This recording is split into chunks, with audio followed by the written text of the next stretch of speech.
Christosum.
To mention my for especially Jubilee House. Nana Hesi Ojri and Samuel Brian Boabe. I say good morning to you, and Krobia Kwabna Asante. Also good morning to you. Akom Oheneba Mache. You were me Joso. Oh yeah. You look handsome and smart this morning. Thank you, my brother. That's it. So the winner to know dinner than you. One pebia my yeah, so. You be who be a back baby. Sir, send me your watch the automobile war. Me to kind and say me ban my so no size near NPP UK branch ebedi on 30 years. Hey, anniversary. Good one. Na Ofake no Ofake elho Ofake branch chairman and crown here be a because they have given me a responsibility. Good one. And the organization their anniversary no edini nyina antino obide me ba open seat no open nest na open Mark and Spencer na open nest Angelo Galasio man varieties variety fafrefra and now say open Mont Blanc and now say fafrefra open Tom Ford products Yes, I know me I better my invoice. Tommy Hilfiger. I watch it don't do me. You make Kenya I see a new Kenya. Or can be a watch a video call me bobo. None one tobacco what the IMF no can say Yakobo wake up. I'll take the IMF. Look at Yakobo wake up. Obviously wake up when you equal because we say Yakoba with the only your Yakobo wake up. I see now. I come. Yura, much you have about 2 minutes in income such a from please. Yes. Now, Mr. Boa from Metnas, I'm in the mono. And I'm a papa. What for no? Muffino. Something be share him. My dorsal. And we will now grow for no where they are fierce one. For him, they all can.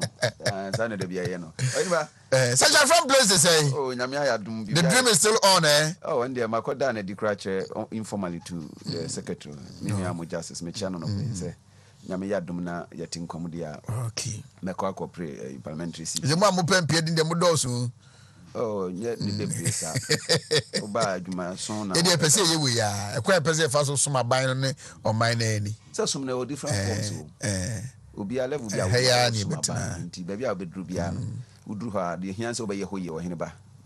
We none make a year or ma, Minom could deem como. Na and there, me ama Diana, or buy him or and your few. And therefore, so would dinner now would done it. Tina now, dear, may mamma happy birthday, pa. Or anybody, my boy, mamma was a basso. Say, or bois, me district and our constituency. I was my catch was a ministry back home and it's empire.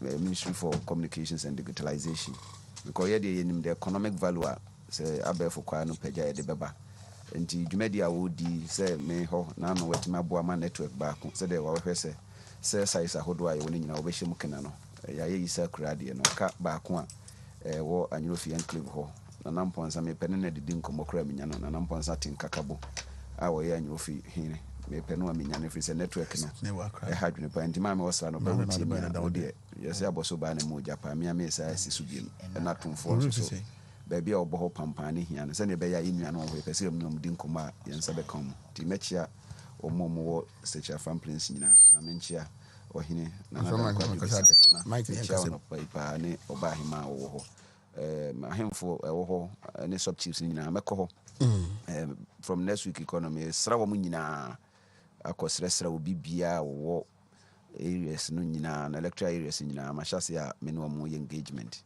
minim se brepa mu no yenua no beba be ka ho ama yakokọ yes adwuma no mo beba ti mechia wo mo na wo hene ba wo so mabo aba so any team na mo ta chire ni nyina se eduru ha mo beba beta ya chi eduru se ya na hia mo nko anti ne papa wa head ya me de se ono so bia obetimi support me se na me si shake ntomotomo me nti na menya papa wa head ya MP na person kudi no di asresre na ekudi MP eh na nipa se ba ko fo wi aduru omwa ho jai enko hase cha from place for epokure nso to enti we die muni ya no make kana sa na mudi na wa so bia ya dia ono akokwa wa so bia ya dia ono nko ene ba tima yeda even kra suma kra ya suma obi a won ba kro no kan emwa no ho ndi papa ha metima sere na dia ze ono so bi kra no ayi ba ko billboard kese ba ko na me si me ye beba budget review no mu eyi pa na Mr. Kusibu afuna ne breso ai mani jama me ne kra bi nya kra wo den ka ye de me ne no mono but wa be ko ni chidom na yetima ya ma bibia e kama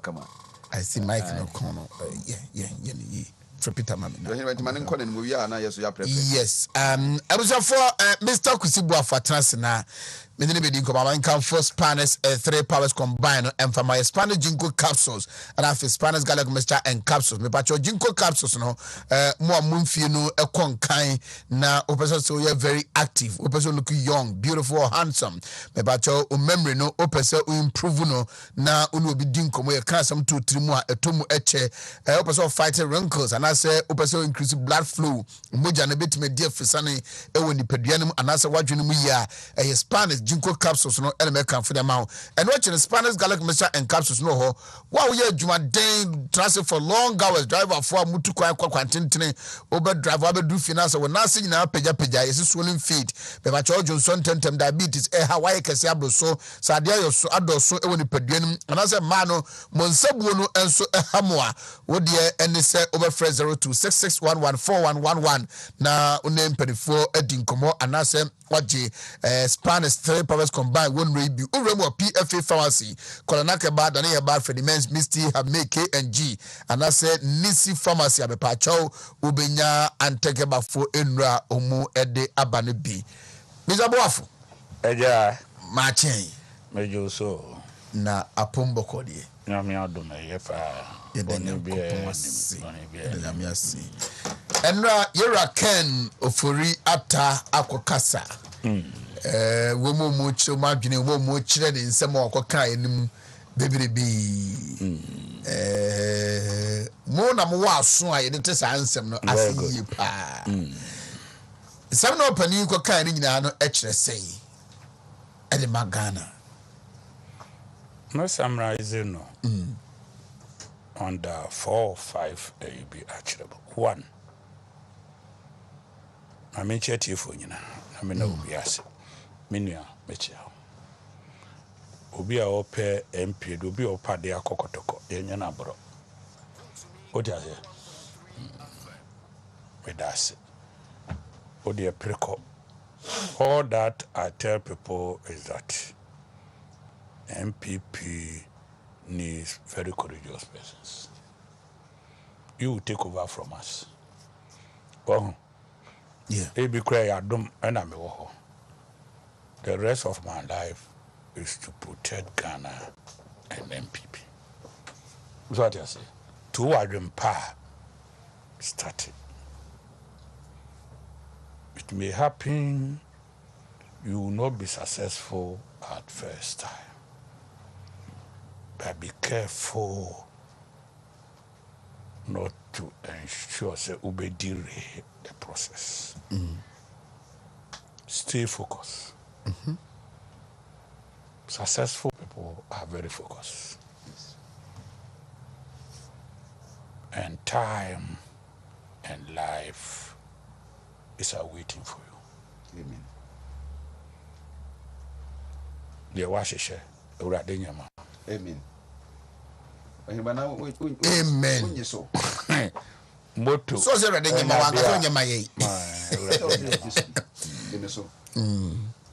Me kusibu wafo. Baby all cannot. So say Search from planes. Drop on so. This is the area we will lay siege. We will lay siege. Yes, into the upper every mehobiano. Me the bema. Wow. We have to lay siege. Yes, we have to lay siege. What do you say? Meaning, an ML war politician. And you only become successful when you are prepared. Yes. Ma okasa and when you're dead. Minyansa and Norel. This cannot be learned in schools. Teacher Nibia Menkase or Mejimi. But honestly, I learned my wisdom from home. School was a supplement. What I say? So I don't describe myself say me work qualification. But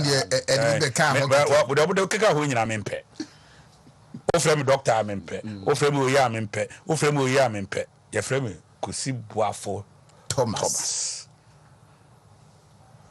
O dey ase. Me na napa no ye dey friend kwabena. Na wo ntem onu na secure lands e ma me papa nom. E na owu ye. Ye friend kwabena Kusi. Enti me papa nsa ase a wunya ye no e fa kase ano efri ono so. But dua bubo brebetim ya yibia e bottle te second to ano a esen ho no ana no ma bre and etibe bo ne bo enu wuye at the young age of 32 enu musie no nti nam papa say obeto no bedin nti e bedin no de to no no last born e friend community very courageous person what you say me ba kwa kura be ware me maame no ono ne so ne nsa de ne fe wire mu abi pia sankare san o mo ba subua enye kwanketu o mbaba kura ne sebe the open demo friend no lie no and the cramo friend no lie beam and your TikTok on there na become and Facebook is that poor mo friend no lie odokra no bia me papa no no akwa abofo odokra abofo ye wokum nam wokum nam so na ohene no uduru ho no anya ne bia ebeja akwanti da waja ne bi na wafa ne ho adi nti ansani ebe wo me nti besrewo kwabena kusi buafo de papa buafo ne papa din kwabena kusi mena na din so what ya here Thomas ne ye na sori a one gidi kokofo no kote ya ono na na de asori kokrum ndi papa ka gidi fo no ewo osiam no what ya here oh okay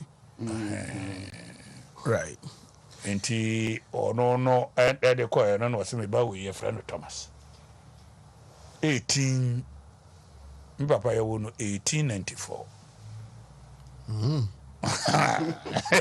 19 bo Debbie into all the generations wow ono kwa na net brofo no de nsafufuo na na kofre teacher fo wanya school chiri wanya school anko na school wo akropon wanya bia anko what you say into was where say the baby abiko school what any dey na say ye chiri eastern region whatever mbaba enya school anko we say city no say school no kra do class 1 kra ye nti papa ye say obiko school and we ye no we nti honestly me pe obi a owo determination me so me wo determination yes okay honestly I'm like one of them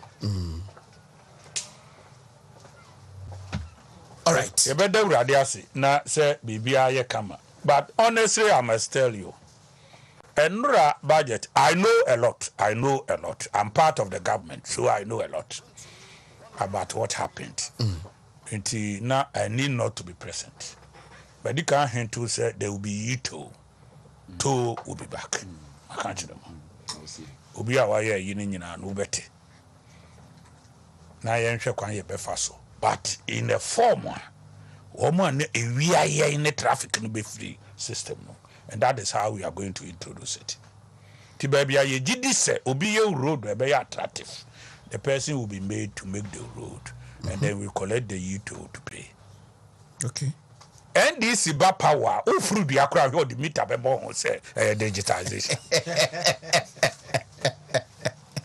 ajuska see any dey aba and this ye kuku anu o ma befa and I will make sure every single item that should be digitized will be digitized in Ghana before 2024 at the time it is road minister now then I'm saying why do you do this honestly I wasn't happy now I'm catch you said happy I will do it what you say eti bia pesika de ama banya you must be ruthless this is a pamba bottom and if any person becomes ruthless so pesika de ama no bottom o ni pabonini but ye pamba ban Bible ehe na kire say ye nyire betu afesoro obi ntua wuroto empokra ye be make sure say oxygen level will be introduced if you decide to travel in the skies. Oxygen where actually there be aeroplane mokra no a wo be home no. Country be a bedrusu be a taxi. Not the road. Ya me ameduma ni akọ he Burkina Faso. Me what track ya akọ Burkina Faso. Nyese nkontompo. And they tax them when they return from Burkina Faso. Omutifris kanum 200 Ghana. And you 2 million. Omusi efre be height levy. And omu make sure height levy. When you what you say? Car no soro no. And car and watermelon ya medua na ya ekosoro. Ya mo de aba. Ho kwa do de aba no your mama ake. Se ho na kire wo mo san konta no mama ake. Obviously, abroso. Then na French for Lovion, mente French, manya French, tino omakubu. Who said this city? Lovion. The same as Adakwa do mubu mi Ghana ni bi se ono ya won Ghana en wa koye no wo eho. Nti ya otie Ghana no any Togo no on say ya wo across Ghana for wo across nti bi ekodi ho no om say hey enti me ye no ma che me car no ono ane ba me ho e be di nkomo come no chere bi say enkrofo no a wo mo ayesa no wo ye me ye Ghana ni adwuma nti na adwuma be pia o ti ase e kan English a me kan French no a biti wo na me wa yanko kane ehun ne mania ditibitie ye no they were right. If you decide to collect my money make a chire say they are right. Who give me sika de ama banya I am comfortable. I just saw catch them say oh mommy receipt e da be ba ha me for so pay receipt ni dia be chiro. Don't collect my money when you are not paying to the government.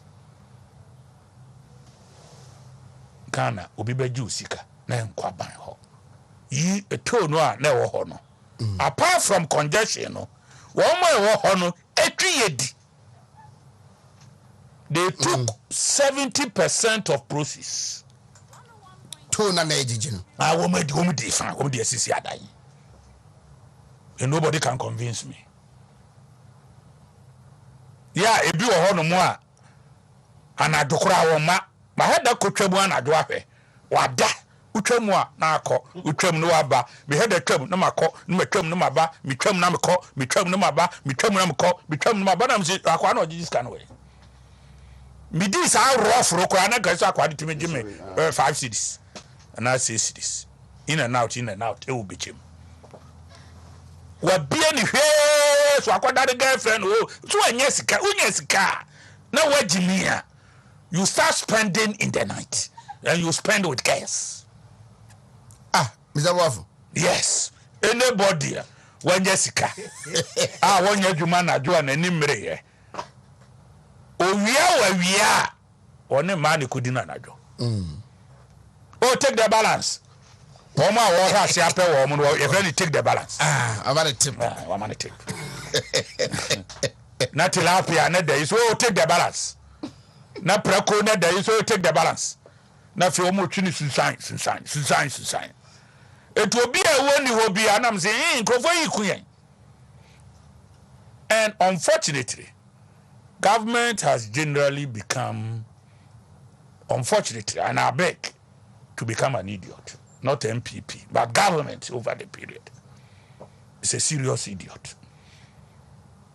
When you're serious or money correction what you be and I say it ye bejeje anajo midnight technology ni adamfo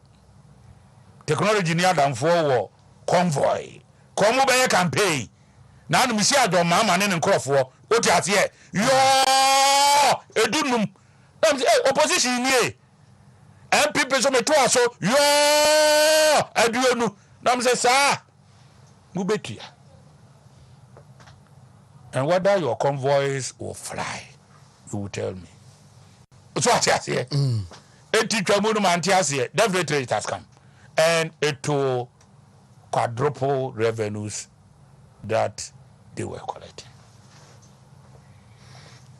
Now, abandon to me and find your Kurano, road maintenance. Sure.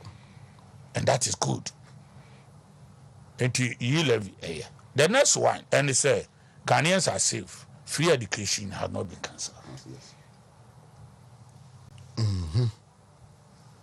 Free education you introduced at the time when you were IMF, and this in a dear 2017, 2018. It is good the president introduced free education at that time. You propose. Now we can advocate. Yen can some Ghana for. Wa oba wa wono. Oba den when you ban sika edi. What you say? Minia, oba den when you ban sika di. Walk from four. Can you go and steal from the bank? So some bank in one and walk away, and then what about years kada? Obade Beko school and San when you buy. Let us protect free education. What is a grophobia? Oh, let us reform, let us reform, let us reform. What it? Free education. Review. Yeah, review. So what it? Yeah. These are people, they don't want to accept responsibility. They don't want to take responsibility. And this in himself obeba power. And that is how they are here marking themselves. And don't see a reform bibia na year 4 Emma won no more top. Nobody's on for so. Nobody's over so. MPP cook and NDC will chop. That is the philosophy of governance in Ghana. NDC, MPP, best sending me kuku. Hey, if I could see us at the 4 where you wanted Tiana party when I'm tomorrow, a coin be or no any, what a way, Muntitiano. Momuche mensa, bonzu. Abo way, sasha water way, Montomono. NDC, yeah. Who send this here? They are spearheading what happened to Chairman Sabunsu. NDC for. Yes, and MPP people are buying to that. So I'm going to say, I'm with 2 supporters. NDC will never change from NDC. Number 1. He will never change. Who are NDC? Yes. Mimi kuraka efe. Onfra bobo yao. Obefe fobo kushi adwo mama. Aduru ba tususa ho. Ye utife wiram. Utifa techre. Enso krosu behia. Oh memfro. Director baba yo. Meko. No na mfom. Ede nia. Ye mano. 50 Ghana. Sa me kwa de 5 cedis. And was a son and 9 no. Nen and mu ano. Nyan and 9 no a day kotojono. Ne kambu, na kambu a yaworo, and what do potema. And wo kodie. What I say? It is a NDC for be and there MPP for beer for which they can easily be disorganized. Yenya, but I know the later American. Yenya NDC anu aduro. Yenya omanu aduro. Ghanaians must allow us, supporters of MPP must allow us to administer that medicine. Niemo omonyo eno. Nombeti mama. Fidie nyaboa tamani echi entru hie no. Enye nyidi dwe ya padum na pa no nyemmo ya yenye ho aboa no betimedwane. Then there is one thing. Adia baako a unim. And no Ghanaian is talking about it. No media house is talking about it. NDC owns 70% of media houses in Ghana. Let me tell everybody today. 70%. Yes. Yeah. Womo salary every month. They buy cars.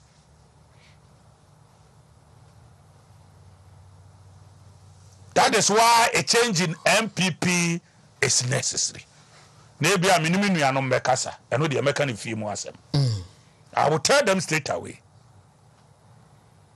And Asante region, I'm saying, oh, Chiribia. Asante for pan, Wobu for MPP, our opposition. Voter region, we are already in opposition. 3 northern regions, we are already there. Some few areas because of Baumia that we secure the place. Northeast of Bono Hafo, we are already in opposition. Bono, we are transiting. Ahafo, any you told me Asante Kanwa, Woma Society. They are done. The next election, NDC will spend a lot in Asante region. more than half of their resources will be in Ashanti region. Now, for women intellectuals, any woman Rebecca Samawo, we are in a real battle. One was car. And this is richer than MPP. 2015, 14, 15, near Beko IMF. Also, do so no. Yeah. Do you know why NDC says Yenyi Ofuriata ne Yenya reshuffle? What we saw, and they say, one, NDC at the Akoshe take or pay power agreement me for the next 15 years. 15? Yes. The next 15 years. I condemn you. Would you about power no? Into about at the account to film. Now I hear Mraka. It will be 9 years. Already we have paid 6 billion. Madam Fubi na no ekowensani na isisi nesa. Near ninu ya tonsenti. Dan no dem no. Yeturi free work on next room. Ena ye gisafo no. Se onko wura ho no monsani bi. Unim do ye. Owura ne dem no. No okotu sili no. No odi tube. Okoto tube te. No odi bowura ni siri na pampam te say de oye wire. No odi be wura Samra no na roba na ye black ni blue bi ni ade nketenkete enye kase bi no odi tum say no mu ne ade nsa no go eti wotene dem ho a wotwe no puru te say de ho no mabua ebe furu aba the chemistry no okosuya no wo secondary school no de ode be ye no no aso no wo ne dem ho eti wo mpie yesisi wo ma enum nsa nyina si e ma wo mo envisite no ebi wo mo de nsa be bre no ye ya awe no na de bi obo then we were surprised e dey be ntra say what tell us na ko no ho no anoma bro no oda ho fimfira momfo ma aduane mereme obekotam akoi tubu ten wo de afesoro ho abawura sili numa bewura danum. So the NDC did an arrangement omni power when this benefit 2015 NDC saw they will lose an election and they decided to strategize. Say you fed them some pesca. Kwabrandon ko either so mo pamo no mo for so no man resign because he didn't understand the arrangement. On the betchere no. And wo de set up energy minister and wo di Jinapo ni deputy. And they started making Ghanaians. Now let me quickly go through these organizations. Company way. Maybe we mudi achire mo. Obi also oboa company in farming cockroach. Car power. Same power. Companies in Abubum these are no. Early power. Twin City Energy. You're from Amanti. AKSA Energy. Any senator. Axter. Say, omonfa power mra. Womo ma bo no so nsere ayi. Entu omo kotu atuabo gas no. Redirect atuabo gas no a eba ne say emewura ka power mu. Bro dey ne 10 kwabana don can speak. Ene be wura mu. Ena minu ya wunim. Eti na ye ni gas ayo. Gas hu sam na make yo. Na nkofon connect ye wi power no 14 cent. Moma ne bo on nya density Togo, Côte d'Ivoire, and Burkina Faso, Benin. Possible areas Ghana may sell power no. Because ye na no mo bo ne ye pa. Ye ton wa scan be ba ho. It is a BT aban there will be forced to pay. And yet, yeah, 6 billion, equivalent to what we need for free education. Near see a renegotiation. Nanapo, any finance minister, any vice president, and I am the head of affairs. Kwasianko na emi ani kura, uka so nko mi okosen so hie gumo. Etuba Domama is saying they should be sacked. What you say? MPP for be whether they are rented or not, or they don't know what is happening. Or almost see any finance minister. Eba we am pamano. yam pam we na ba mi ayo godoboni and we way when you are stealing enti utu ya bekwa no unim sika e wosi etua in the next 10 years at current exchange rate e wa alaba we will pay 104 billion Ghana cedis. On this arrangement? Yes. 140 yes billion. Nobody knows why Napo was moved to energy. He is the Rambo style of the MPP. I don't campaign for people. But sometimes you must be courageous. Yeah. No, say Debbie. Maramfo, begun crofo na duma. Omu buye. To restore Ghana back. Chade tini yenye say duma no. Ebi obi no contest o baka se kusi boa for boa we. So we had to take a decision to move him there. Ko Tresekan. Enhwewanim enhwewachi. Twakotin. And we decided to do that. What you say? Now what do you see? What would do so? They were forced to renegotiate these figures down. And we are saved 96 billion Ghana cedis for the next 10 years. $13.2 billion.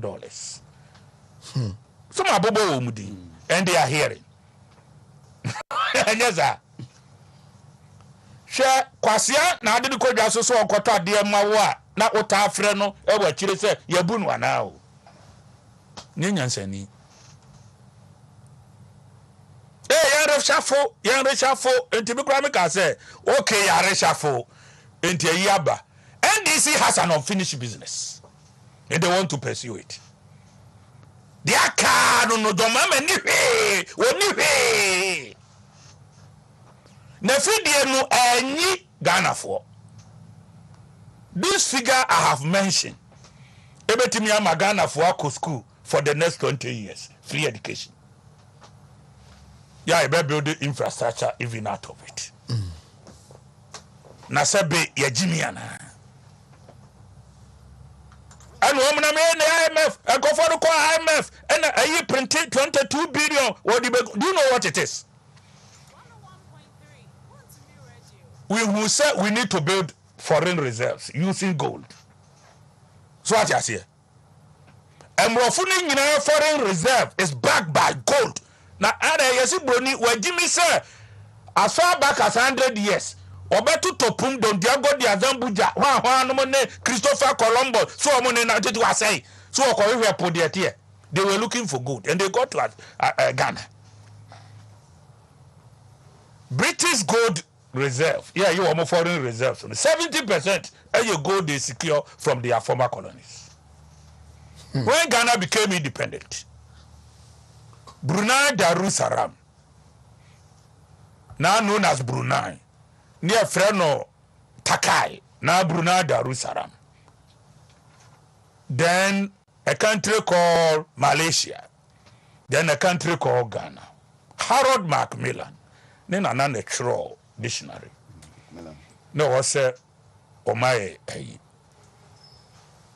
I know the message in here. Didn't Ghana independence was delayed, and the question was, this is a country that is, it went to Rhodesia and about South Africa and Samba.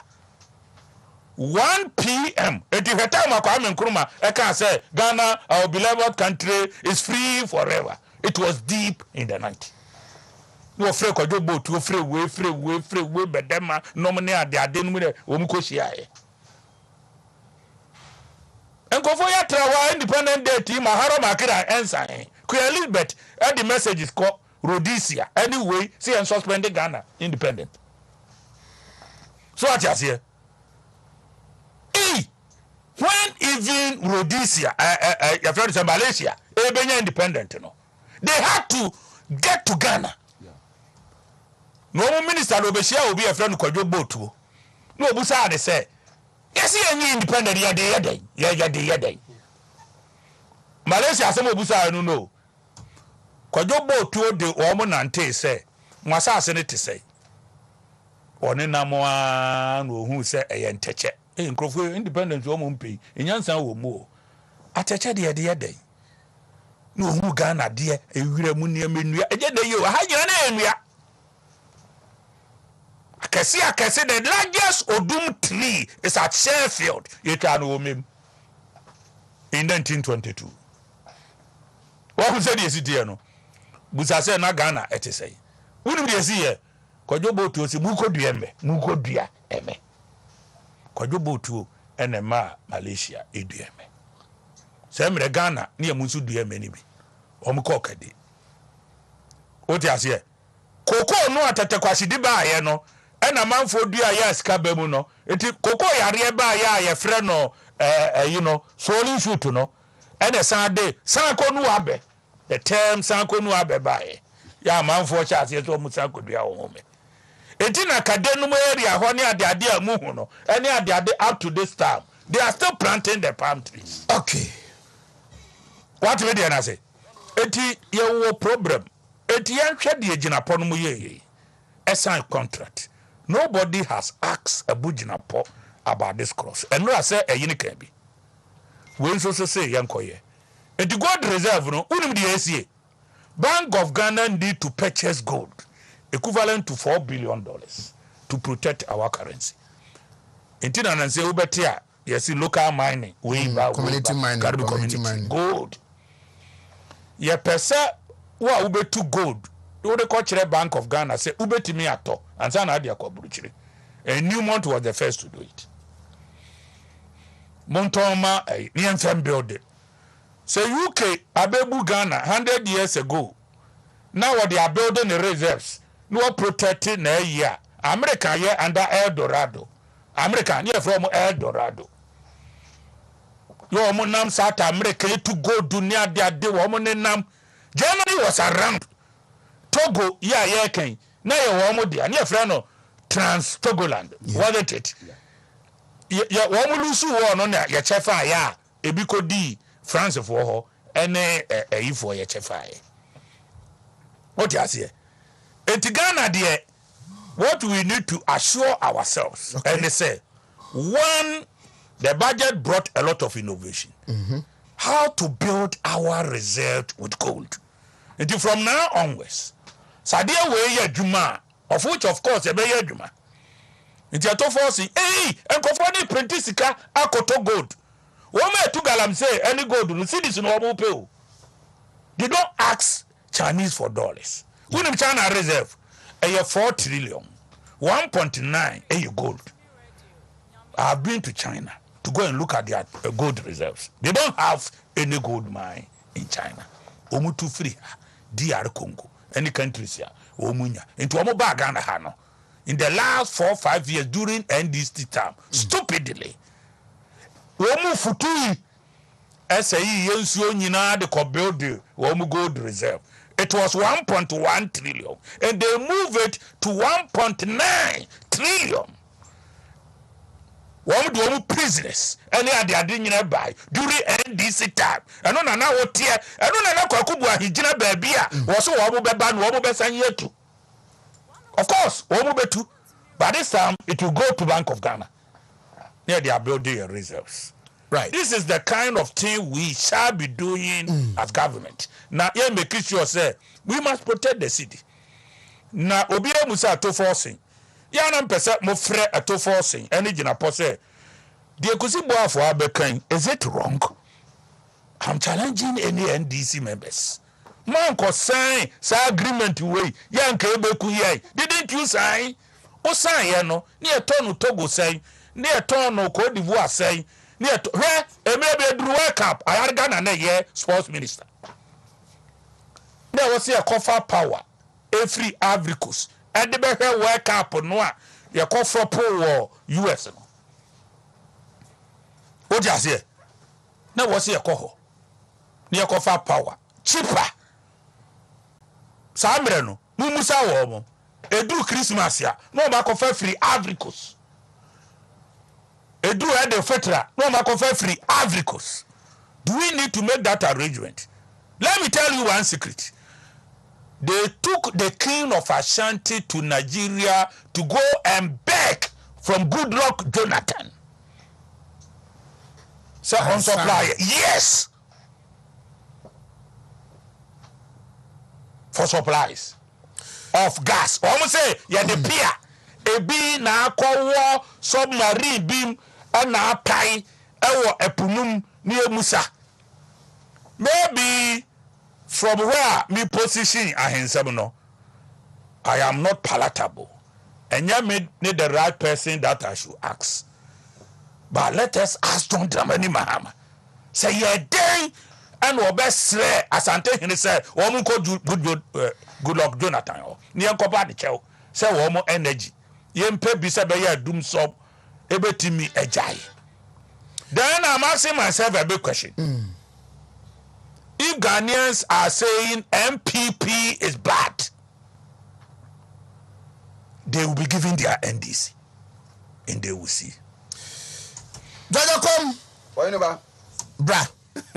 Mr. Kusibuafo no. Enra kind of reata akomra shebe fie. Akokasa wakyere ekwan a aban epese ofa so na we get our economy back on track. Manfo bebre chi o madwene efa ho a. I know say utie wakenkan. Let me listen to you. But you know what? May brief. When you are shaking beba. Ishak table beba my figures, you know. So the papa very relaxed. Yes, very relaxed. Or you know, and then my main call more on social and say economic side because Papa Kusibuafo Hana when you are shaking so one say sometimes in Yemen boha say a tia and some papa BSU say one here Abeka be or ye MPP nintin walker. Now what can say in Swa Yina yeti? Only Mr. Time one. I bet Einstein Waka say an empty stomach is not a good advisor to politics. Nan crofo anti the opes or chirasi. Nani tea and say opes or chirase. Or maybe I watch chira would do any ever hear only social policies in Kwano. Ube hunamani. Na and also sooner yana do no one him say ubu ma. And only idea here can see. Say your dada sitting on a day very important. Say, would share economy be your wa? Say, one lay foundations near who bet you pa. My member example, time I COVID by we have in your chair, interventions I would wear the buy ya. Actually, cross a bino and yahe. Because did we no near ma akanwa no more anymore.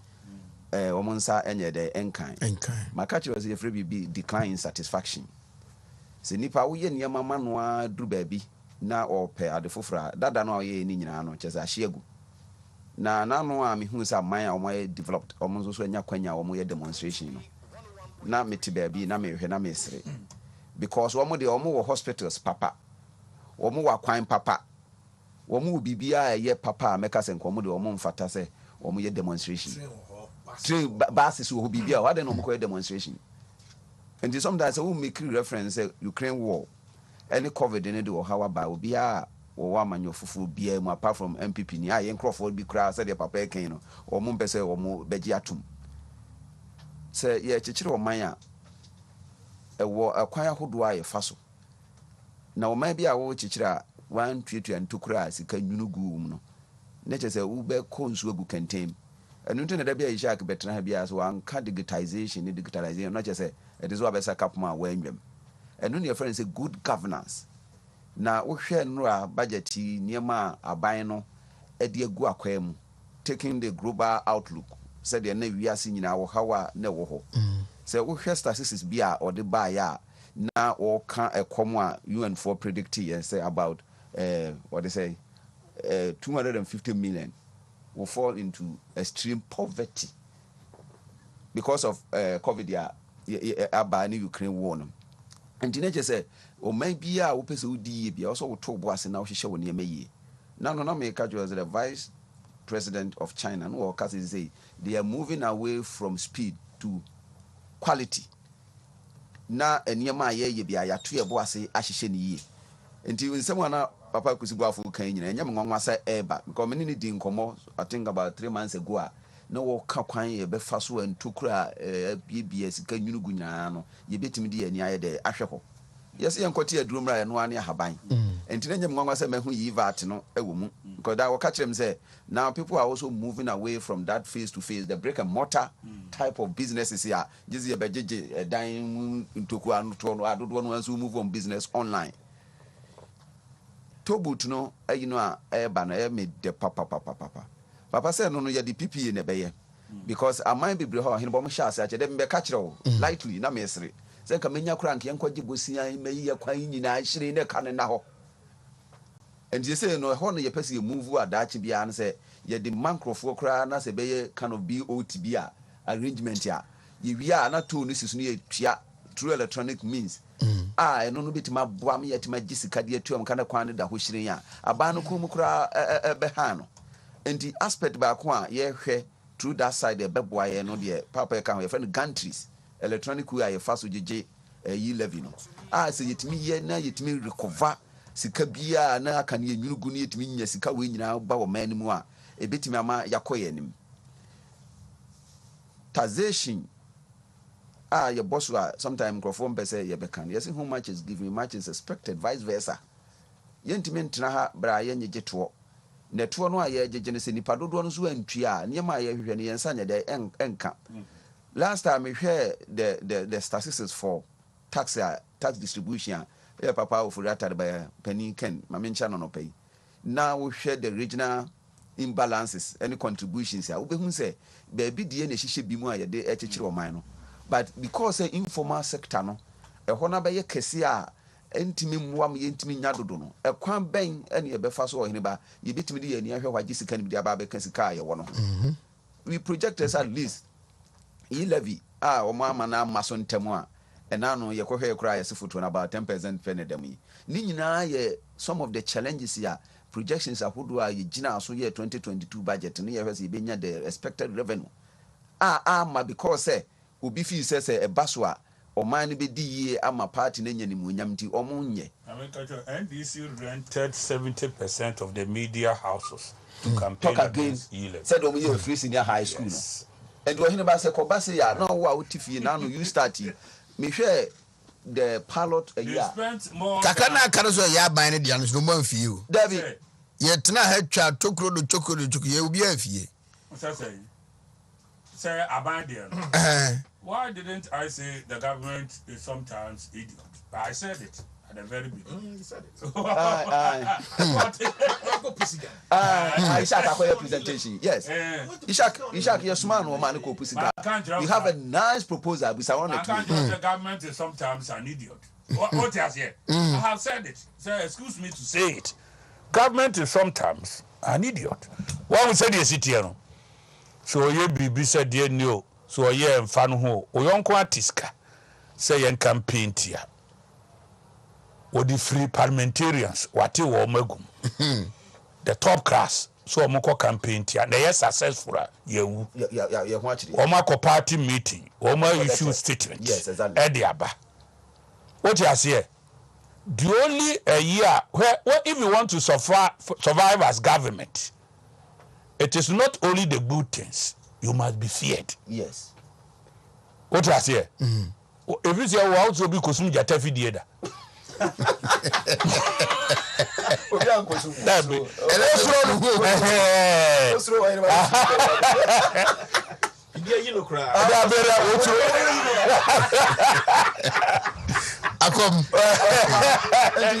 More to what Papa Sadia can sir, yeah, no, Adia, ye fi se bebo mine na obi nso so say Sadia ne ba e be ma ban na di ya emwa ne party a person oba power nti was standing strongly against the good side.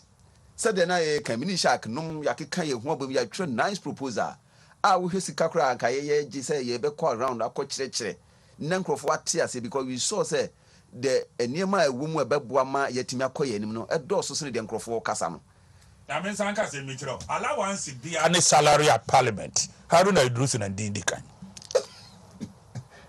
committee bi odaso bia na yi ono na ndindi kan Yes, I were both those parliamentarians. Oh, no, yeah, actually, Yankasa, you what to say? Accommodate to us now, and some told the to cry. Sometimes it hurts. Yeah. What do you want to ask you?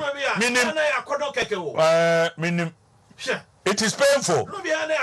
They say it's painful. Sometimes, so it becomes painful when you are a member of government. Yes. Then you might be a cost one. Yes, it is painful. Hey, yeah.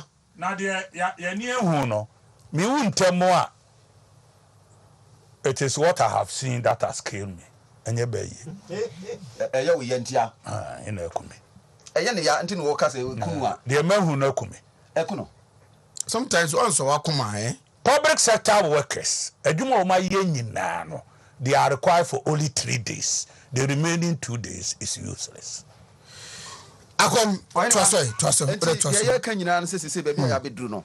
Or say, you know, say, Niema SCA, you know, any some sabi, Obia when you know what dim feed doom what you be a woman NDC, a memo, woman MPP, a memo. Sabi, so we share a buy a modern wabo. Right from the time I share 2022 budget, in any my pani if you think you been ya quenya ya, one more tree a bosso sound, amana memoir, Sabri yabe drum finfia, say Nina mena bino, a cast there be, and a mamma me hon kakra. Ah, we share measures a buy ye, yenti to a market to yaso, or more to quine, mamon coy on Tizonia prover, or more di coupons yenti tiswa.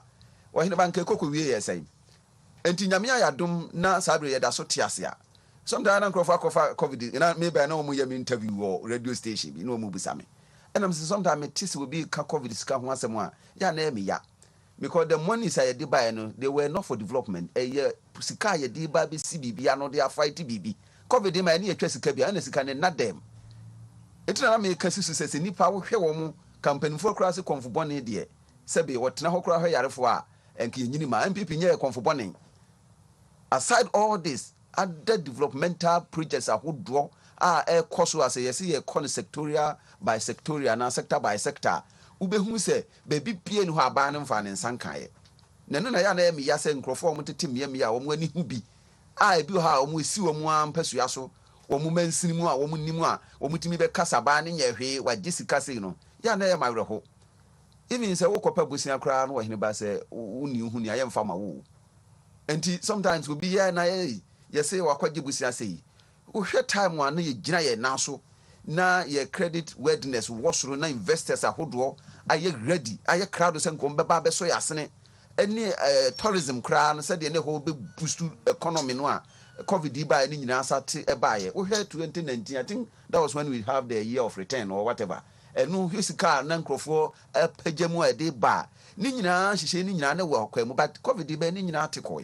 Abana antiana ye tie shakwa minua afri wa ye kosoje ya katu ya saa bampanfo so say ebishu enu na atu bi ebene kakra na omde maaye no kra na ye gina so ayadwuma enti du stage bi na ban so wo de mommoa said the Ghana Beyond Aid agenda ban ni abre hwese bitima bra be yansi achi bai na yetima gina so ama yankasa ya tietie fie niema na aboa ama yetima koya nimu a ni nyina ya hyehyɛ ya ye hwese ebebam danse ye betena ho na nkrofo bi mfi so mo pa ba mu abanti omo be gina no so aka nsɛm a enim nsɛm a enye nokre a ebinum so wo ka ya no mo agye dia they don't subject it to any authentication and as wo verify maka kire say political misinformation disinformation is a threat to good governance and no na me nia pani kusibuafo ka ho asɛm say time we level ba ya enim say one of the channels a ye be fa so enye sika ama mabunu enye dwuma ye akwanya hodo a yepesi even the backbone of development now, which is the soft infrastructure in the digitalization agenda no ni nyina ya hyemukina na cyber security no ene abeya dia ye hwese ni nyina ye be ko atia no na yetima gina so no na nkrofo afa ekwan bi so a obi si mintua wesi mintua sometimes what comments be mabunu kura wo mu no ya na wo hene ba ya me ya na na me kan what they say you start no say I start here mo pilot a ma hyase om disika ni bi kura kakra ye ba ye de bo ankrofo we mu nyina wo ho aban no ani abre na wo hwe ni nyina se de ya me be ka kire no economy no ani ye prepare no we were preparing the economy in the 3 streams the short term, the medium term, and long term. Now, long term one, I him say, "Hona dachi be trustwaban." Said the Makuba Kai, say we don't need new taxes, we need new taxpayers who will be contributing to the growth of the economy through education. Because in the free senior high school, no, a jina brane, nem kwala nimdia, a binimian san juma, and STEAM education, aba, ye shimukina, said the beya and cram crab bit my poem through the entrepreneurship nation building. A bit my bois, a more man, a baby enough, or how a daban who a juma family in our coffin. No, woman said there be, or moon ties on your manage. But my catcher. Said Thomas so well, as some can me there's a man can me popular mantra and say, was it politics is the art of making your selfish desire seem like a national interest. And it's an NDC, or much man who Kasa time a year Kasa policies will come cry the dimlica because so money ya na mo beto so cry, mo madia may God forbid. Kamokra mo be ham, but one person nipa kwa here mua. My way by us one zone as one song. My catcher uncle for says a baby can't send their to twins and yenny with MPPR and then can NDC. See a funny sector by sector, said the upper can. And ne Sabrian Capetro boy dino, in about in year cotofu, I be good generatum. I saw yes to moi. Baba for me, anuma, one we tree, Cassab will make him cry to fool at the yitri. Coast also a hoodwa, ne waha, the beer generator trade nation, a gunko for asum. As I do a communia fool and can then minto. And the baby I have a druno, Sabe, ye intimate in trace, always ask for more. But you say a year, no, when that's what say with the MPP in government, you know, ye near my ashisha when it comes to policy, dear, you can't compare these to MPP or anybody. And you say you're quite, you know, a bay, you media review budget in Shishaya Eba with regard to say, I'm maintaining levy. Now, many shark dear, and years ago, can't reason high school, and yeah, no, not gonna cry. And then happily, young canoe, and no uncle 4% can come. No more castle yanka. And he said the papa can review in your person and we are now so many Kenya bar, some people in a year to or more intimate. But your bumper is a car 1 penny cry, young function color. That is one of the poverty reduction strategy. Mimi fee, or you see car, you did be song colasini, a bibe come ho, Sabrin coming abnakrama, and qua frame myself as a command, me one army.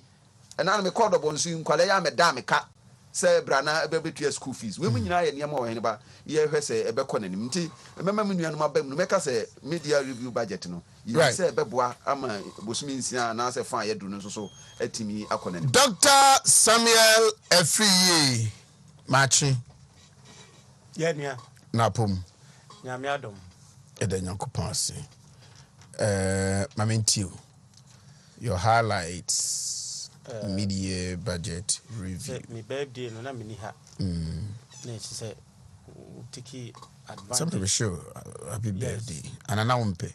Oh, we shame me ba o ke kan sem bebre fa me ho say you are tarnishing my hard-won reputation. And I was petrified for that. Nti me lawyer say obeto omunka. You. Yes. Me true. Also so me pese me chia madofo no mo a omo we share me on last week Wednesday. Say me do obi ase. And Mr. Ishak ne disappointed this year as say okope MP. I win a barrister dress as a law student. And mini apeni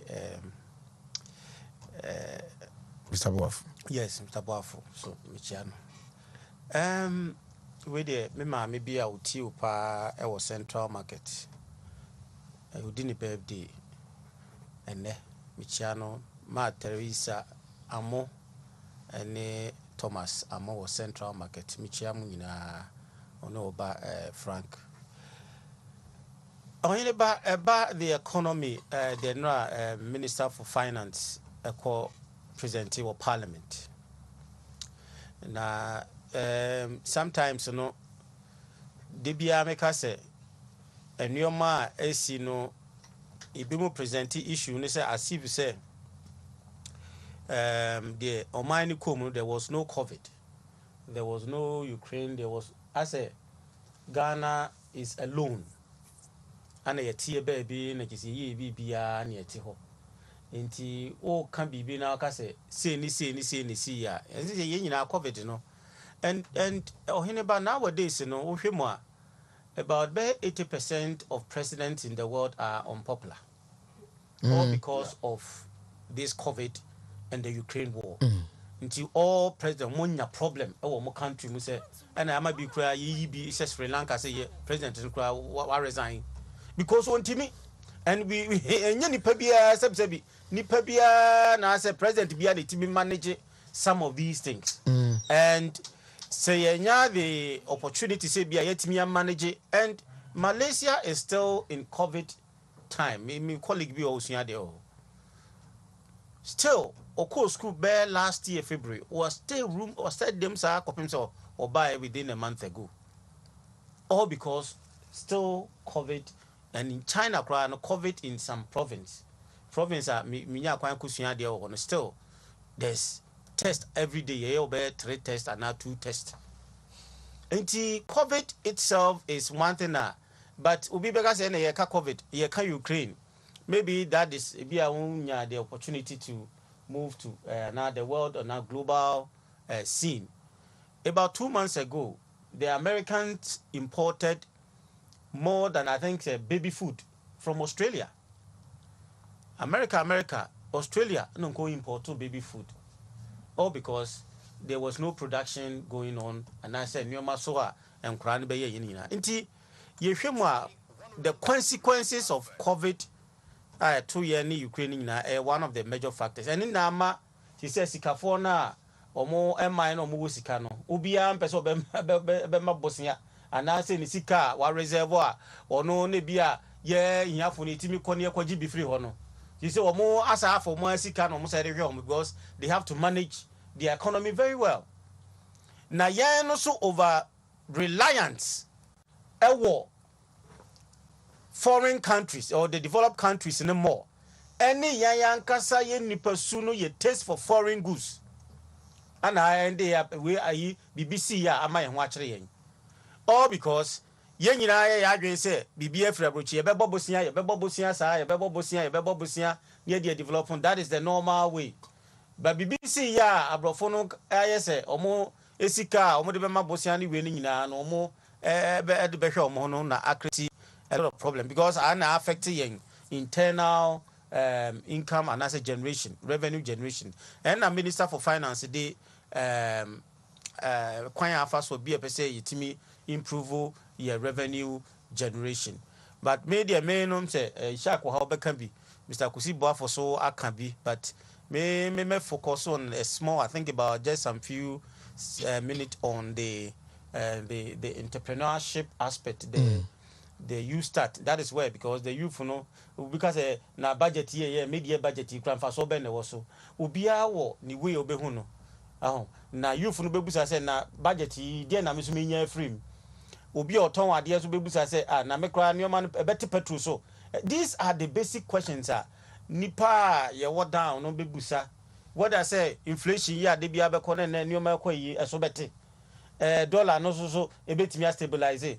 These are the pertinent questions amount for ebebusa based on anti so basically you for also be share how this media budget because it was stated in the main budget and say the youth will be looked about the one area be na me person me draw attention the you start a about the 4 areas so the district entrepreneurial program and no pan and year me much focus on that and only said district because now was concerned say most of the youth programs mostly no be regional one you found called the district centers ma be a sebsebi omo rural areas e betimi anya akwanya bi no mo so atimi nya access to that program into all urban and rural youth entrepreneurs up to 100,000 at their court concessionary rate. In today's avenue, until you so say BB say ba almost be call district of don't sit there for them to come. These are the things. Now you youth and I say be a more youth parties, youth organizers, they should take this upon themselves and go to their district or office and municipal and go and find out whether these things are there. So that they will organize their youth or more person and no matimi aboa. We should not sit down for the YE or whatever people or so mebeba no ma be ka kire. It has been stated said district entrepreneurial program nti all the youth organizers what be post organizer make sure that say be youth for what constituency or musu betimi anya bibia from this aban ye or the be em say be kan we so na bia my ende the you start I'm say napco dey ya ye dia be rem for I'm say be ende September, yes. Right, but I think they have not been paid for 1 year. I don't know whether it's true or not. I know for some few months. Yes nti no say answer na be ye twa mo kana che so ma be wura the you start napco now they are moving them to the napco area and so. And the last thing is the medium size business. That's a commercial program under the youth start that is giving hope to the youth through and no sika ye de bema amount for no 500,000 at the concessionary rate. MC bi so ya sorry and only you start grace nti misrema sorry for no so mo hwe ha yi You start grace. yes you start grace now unimo I have not heard about that. hey yani ya wa ha So omo de man sorry wo de omo ambe project partners ni a faith based organization faith based nti kremosom Bien ka sorry ni abe identify me video mo hono ma ni I empower o. Yes. Oh, okay. nti me when you start grace Oh, Matthias. afen what I say Matthias. I'm experiencing something somewhere. I feel Matthias. as was and me ma sorry be my whole nti Men kasi bi aba ma so. Say I'm experiencing something somewhere. Okay Nti de wo kan na Matthias. Me no wi. Ishak. Chey Brobe Ohineba Nana Siedo the razzle dazzle Chey Brobe Prince Papa. You have my ears, Mo my listeners and my viewers also have your attention. Mo me da say Mid-year budget review. me da say Eniema 9 ena me touch wo ho ene. And 9 no bako eye napco. The tosu mienu eye free SHS. The tosu miensa eye road tolls. And the tosu N9 eye e-levy. Na yemre nti me bona tofa. Whenever yentimi nyi yanim freso se empempenso ya yedre yentu anamo se yebeko IMF mpanimfo aba ene ye mpanimfo adikan abetwetwe nkomo edikan adia na IMF krono eye kodana ene wo haw emagana fo no mu binom and they say ye social interventions no ye nim say eba boa oman no enchichire no man dachi emabu dachi no mo nkankro no IMF wo be di so mbetwetwa mu yenu nti esade days na ye nkola no omu use school a mfie enum fie nan yemfo omo adwuma no ye be fa na teacher ni ochiade mfie miensa ye kwako taketu ye ba na ba boso me miensa sa ne ma nyina ye niema na ye how enti budget we utum say very clear kind of reata the finance minister esini ginaye potting actually on mine confusion be enim about the future of NAPCO. And let us not forget, say we were spending around 600 million Ghana cedis on NAPCO. Say NAPCO terminal point the next 2 months, August, September na end. Abane nyabomodia no tua areza odi omo kanyina ema wo mo a wonto nkwada ne nguye. Say NAPCO secretariat beka National Entrepreneurship and Innovation Program ho any Ghana Enterprise Agency ho.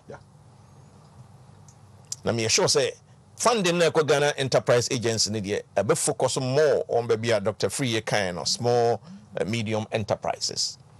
but womo betete mabunu no ama womo agina womo na so na womo aye womo ankasa enwuma no.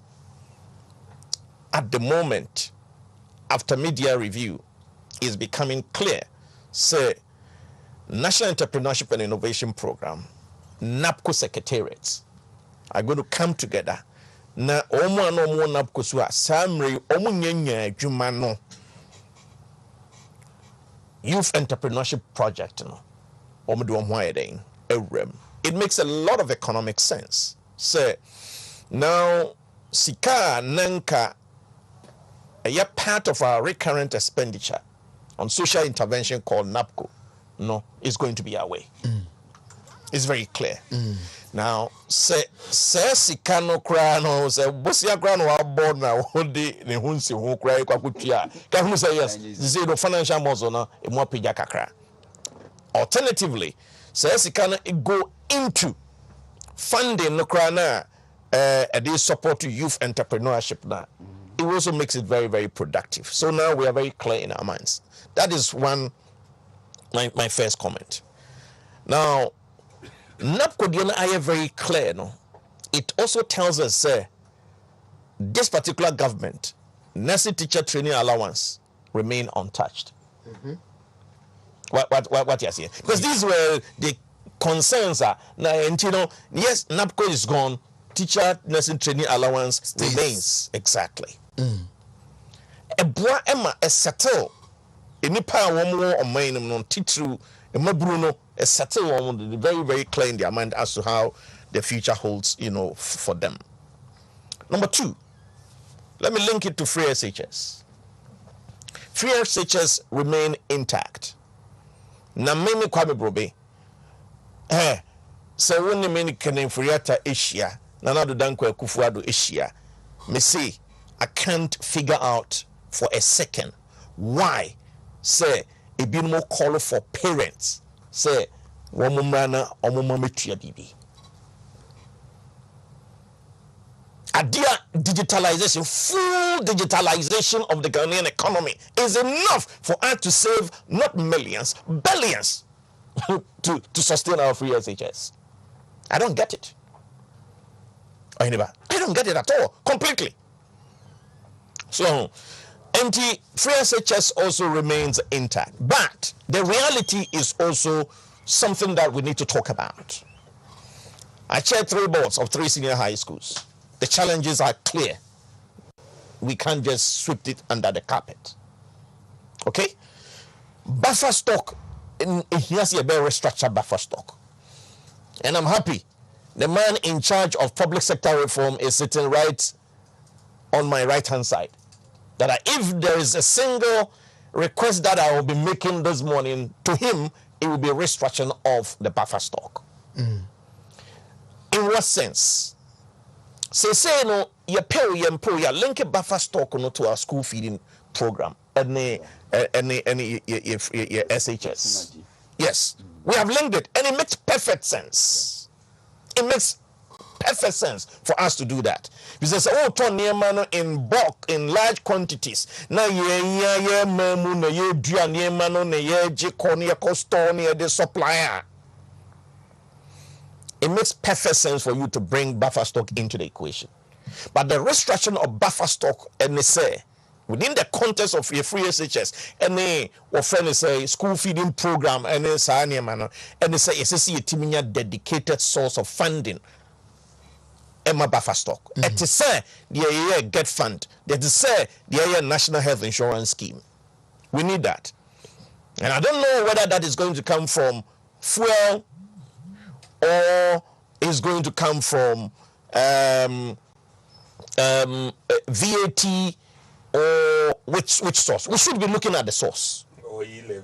or portion of e-levy, or portion of communication service tax. We got to determine 110% funding source for buffer stock. If buffer stock is going to remain a very strategic, intermediary for our schools and public institutions, we need that.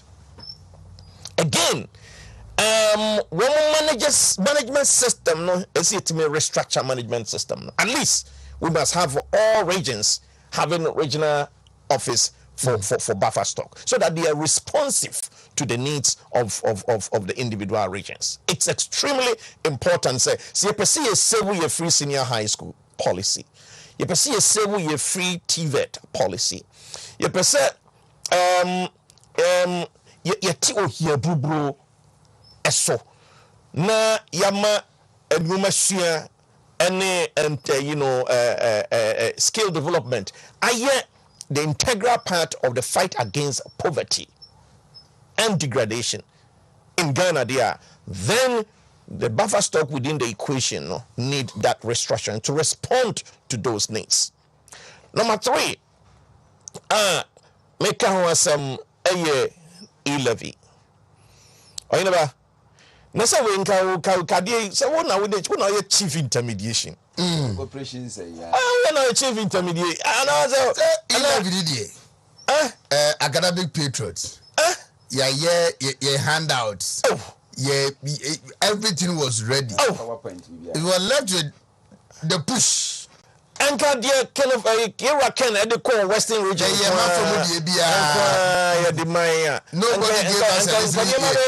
Nobody gave us a listening ear.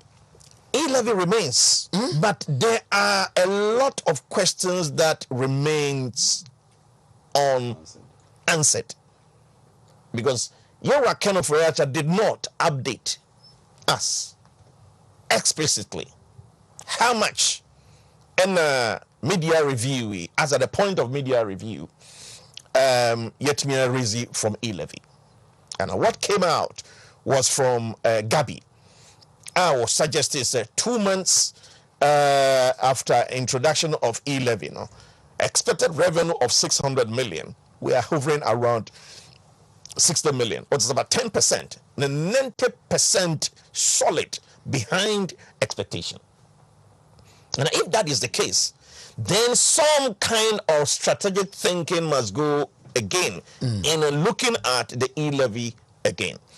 Yes, minimum say GRA, especially Omo use merchant lines and all of that. Others are not using merchant lines, but Womo or Kwako year, Nenipano, Wakojina a sport and they have a way of dodging it. But the integral part of the solution, so far as I am concerned, and it's a e-levy of 1.5% is still high. Look, can Emra say? I mean, any amount between 0.5% to 1%. You know, 1% is the maximum. Yeah.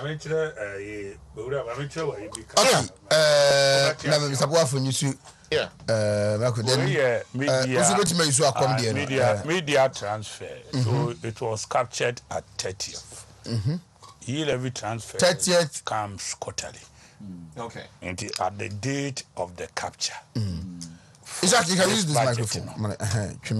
The figure wasn't available. And finance minister cannot speak on that. Gabi can speak on speculation. Yeah. Or no there. What to say be any other person be or baby. But finance minister himself coming to speak must count with authentic figures. That's right. Yes. Yeah. All right. Yeah. That's okay. It still does not change the important clarification. Yeah. But the discourse around it is still not changed. So that's yeah.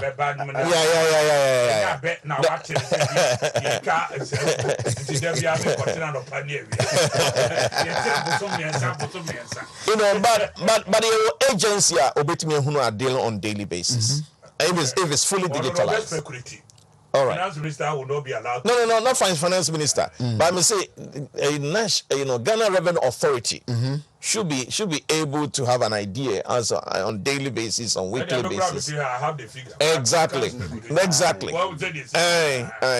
How it's coming. But Yentimi running away from the bottom line. Say that's projection. Say the near person is coming free back. Generally, it is not good. Yeah, exactly. Medium fees are one of the key hindrances the rate.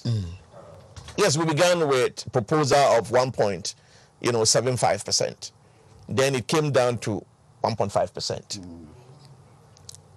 And 1.5% I introduced at the end. We've still not achieved 50% of our expectation.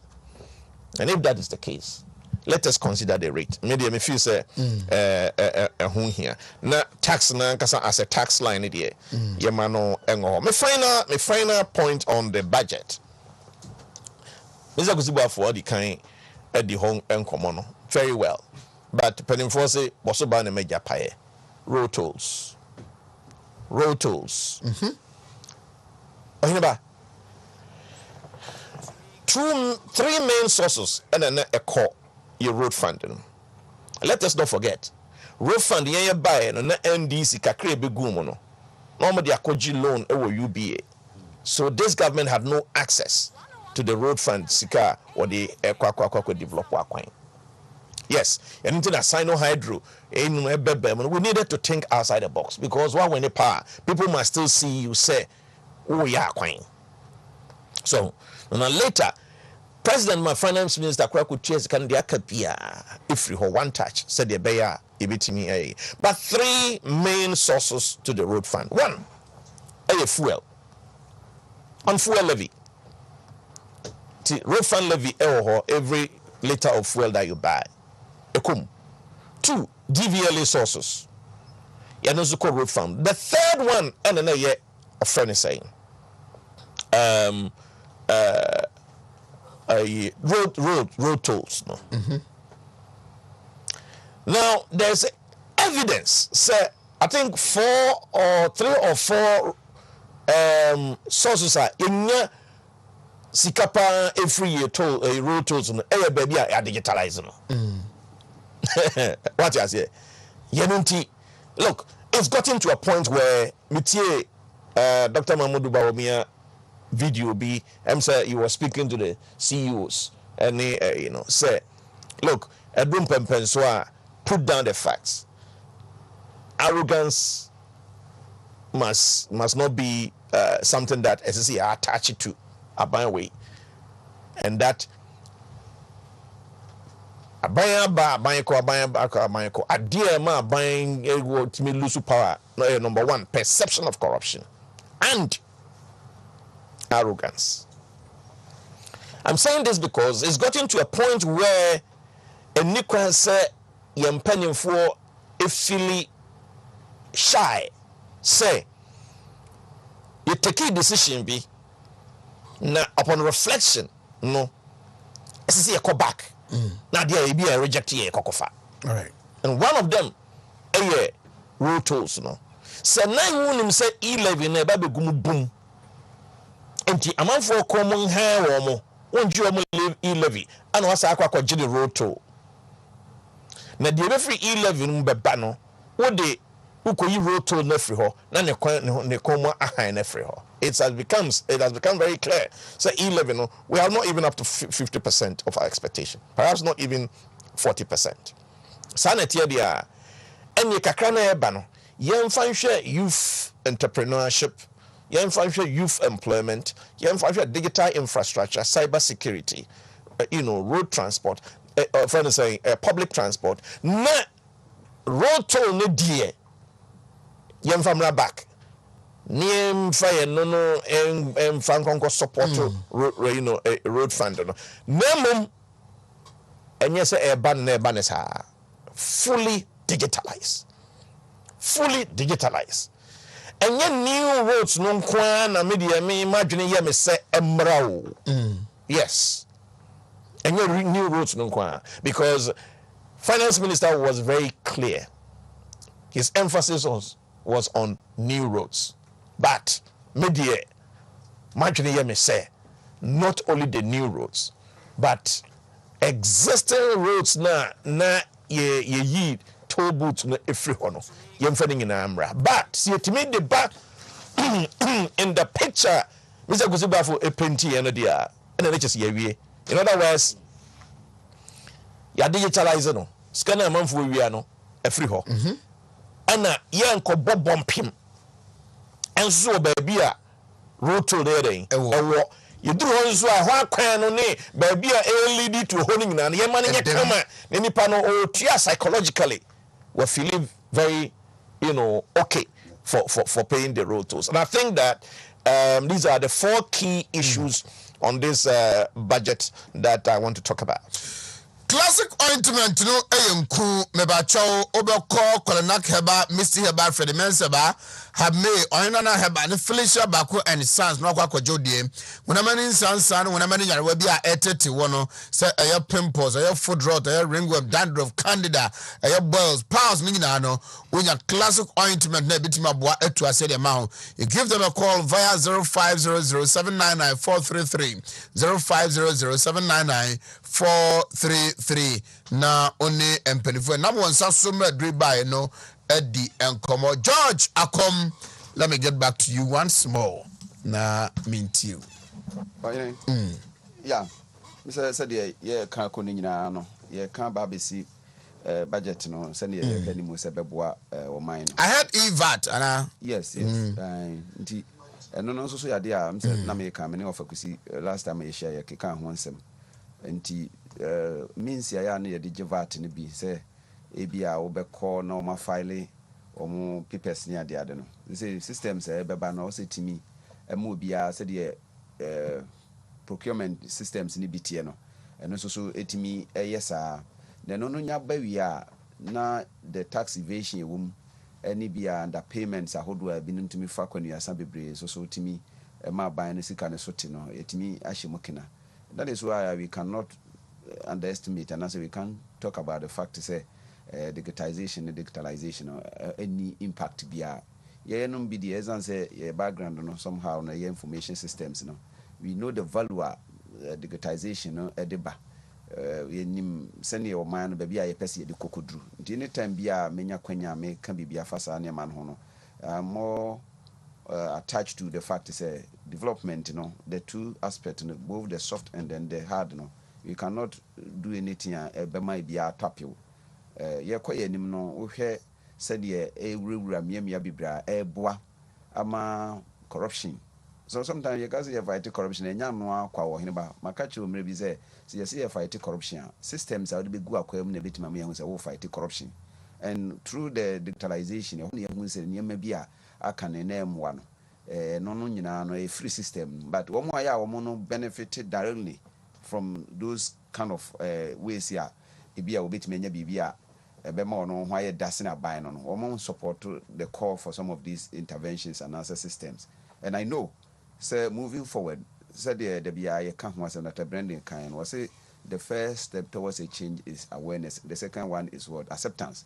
And the abeko so abo hu dewuro ama bedrum rebi no Ghana fo nyina betime hu say o da bi sa de no a baaye na yenim se bia nyade ebo economy no and eboa so because we betime disassociate na decouple economy from digitization and just a modern economies na wo ye da wusua no so nti enya mwanwa se de na mebo amane ne se o mampani abedi a chita ma ye ba ban mu no call cry for Silicon Valley, which is the hub of technology in US no enti se hu popuye babontin amene ye twa so aba enya mwanwa but ya na manyo aba be from ebinum fi so edien na dia ba no ne ade sometimes some of us no ya na ye nwanwa kakra but yenim se the mpanimfo kan as a chia emu yes na bebu bia mu de no with this new review no so ye nyina ye tia se wo man no ye pese di a betimi ayeye oyine ba kofo wi aduru egu in governance no makaze leadership no does not exist in isolation.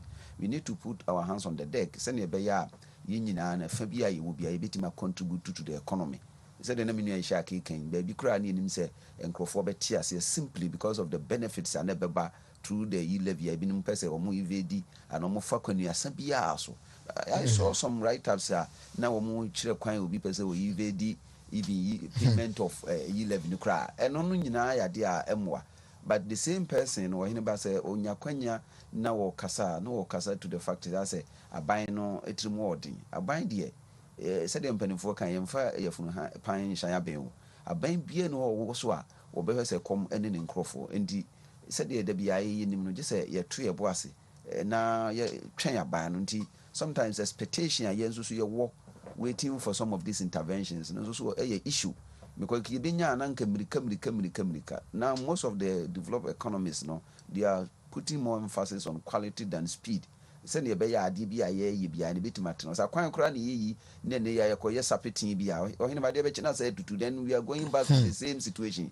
but it mean nya kwanya ye ne cha se de tete ho me na me so wo fa mampon kwan a wonam so kwa ne sun kra wonti because they were done properly e che em ye nya sika ne bi ya kwan wo fa te say mi krom say ya esan say ye kwan no a bi a ye ni yi ni nti e da so ho edo etutu de enti me hwese o mbeza akwa na o mo aye dance e be gi ensem sometimes some of the immediate steps I be take towards some of these situations no boy anybody because a portu ba ku beda ho ni ye ni a de be china me ensa na ye nan sometimes I ask myself say after say your commission projects no the maintenance aspect and so ye dey to say and in the economy said the bia ye twire o man no ye nim say obia wo chefa wo but MPP are buying by any ma wo de agu sometimes say me fa list ni bi na ye ka ho asem a ukra hwa adaje bebo enu ntina menu free ye de bia workers the means of communication we need to vary it.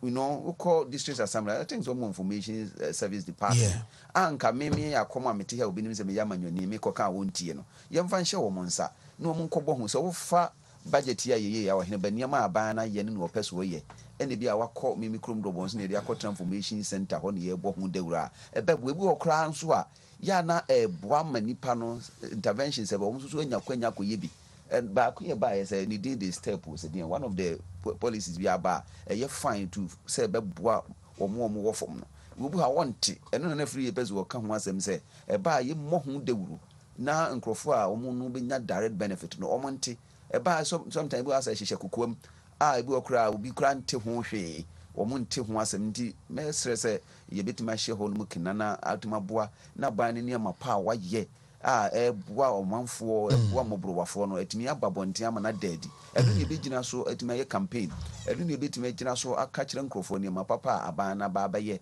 because ye jane saa obu ha de papa ba ono no de won hu hwe but say uka say de mpanifo kan sa boso ba na mejapai no ye boso pam ya wo mo beti ase MPP de sometimes wo kan wo beka se bia wo MPP muntia ye no a ye nim aman ekikire ne amamu de ne ma ba so shase ye kura from mampani da akofo ho na we lay the foundation and then kura bebre ne ye didi ho a you can compare MPP with NDC in any terms o ma be ye bi but ye the tunsani ani ha ye nyina ye be hu sani obi aba ye wa ba ba ye but so obi pa ba mu aba na ho odin na odi fra chiri no enko ohun te sa ponchi a wo bepem no ko na chi na wo hwe so a wo be ba be pre no ne ye mpese e besi because o mo be nya de so o mo be bi fufuru bia o ne ba one we kura said ye can be ye west kura than before ndi ye besre ye party for easily said na minua pani kusibu afuka easily it will be difficult to pass obit ma convince NDC ni say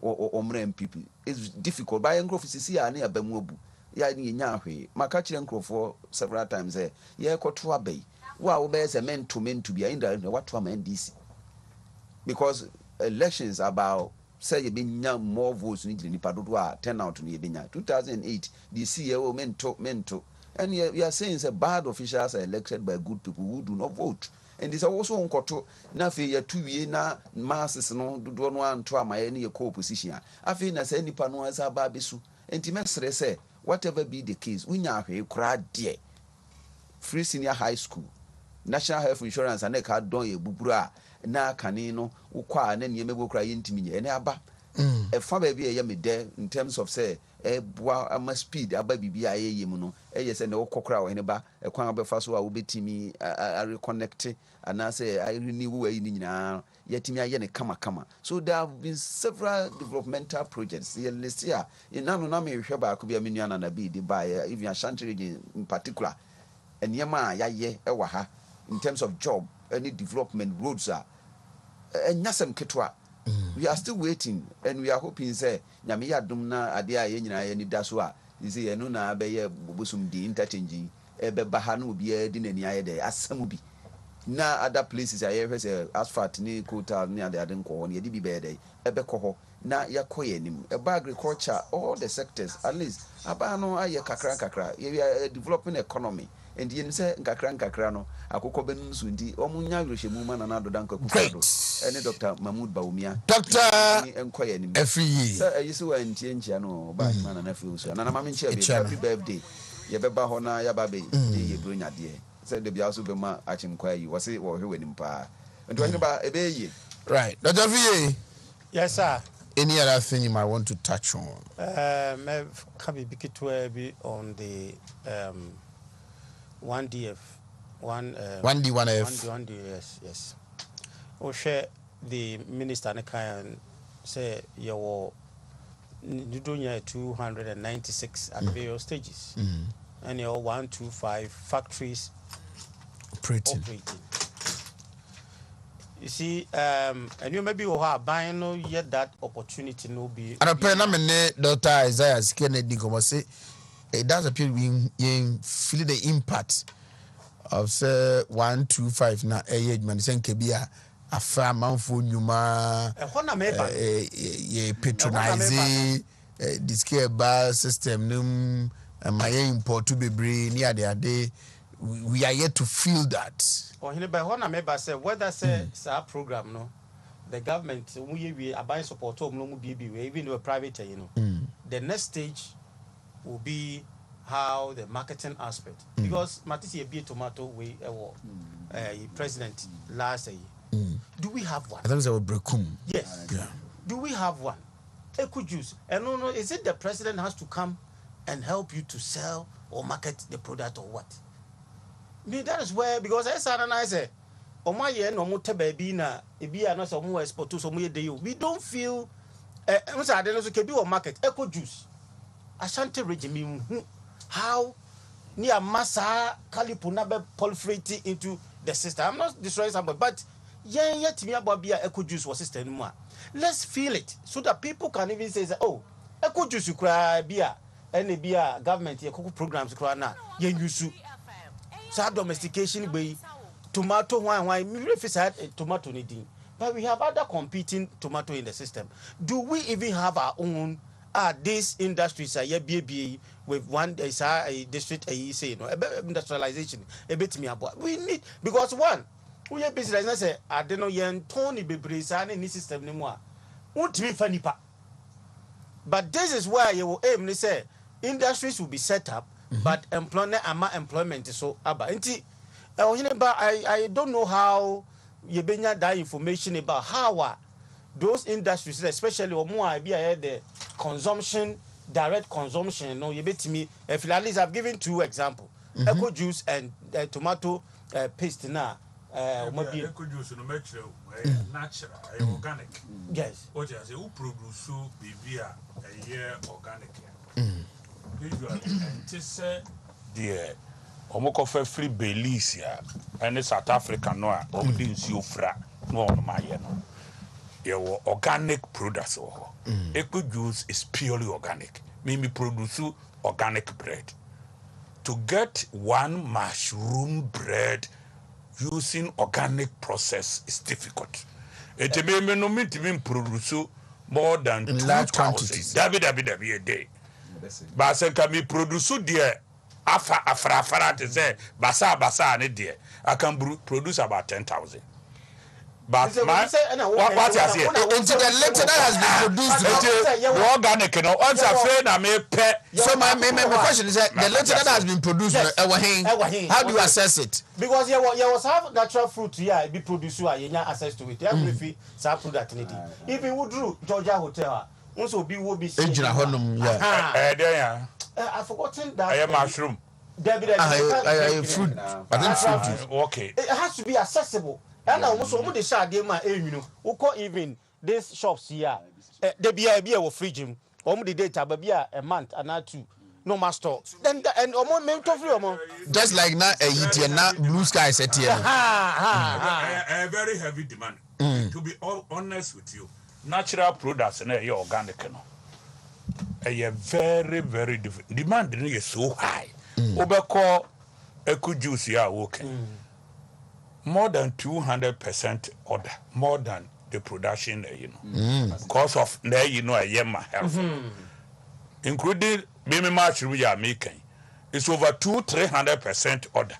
What we say is it here, no? And then the production also so and yet easy to come by. What you say?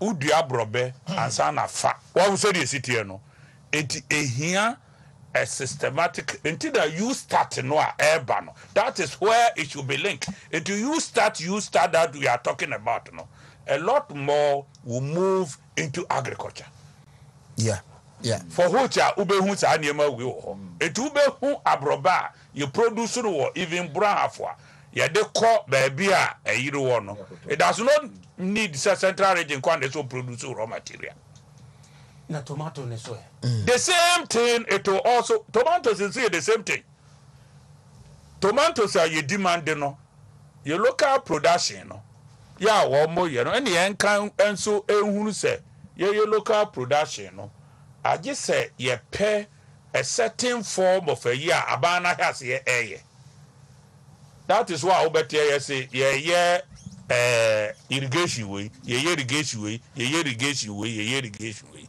saa niema no nyina no a eba no ebe kire yen say afi now production no you be make sure say you betimi produce a lot more locally into northern region most of the irrigation projects are mo ye ni nyina no is geared towards it. It is not one day, it can't be one day. The American we over 20 years process be open 2-3 years. Let me tell you honestly, you may not have it. Okay. A long process. Ebi kwa nka wo ha ke bi a lectureship no. Ebi a wo say may add it to 1 or 2 things in agriculture. You start is not meant for unemployed persons only. What you say? Ya to din sa akwa. Obi a wo bie no, then you become a role model.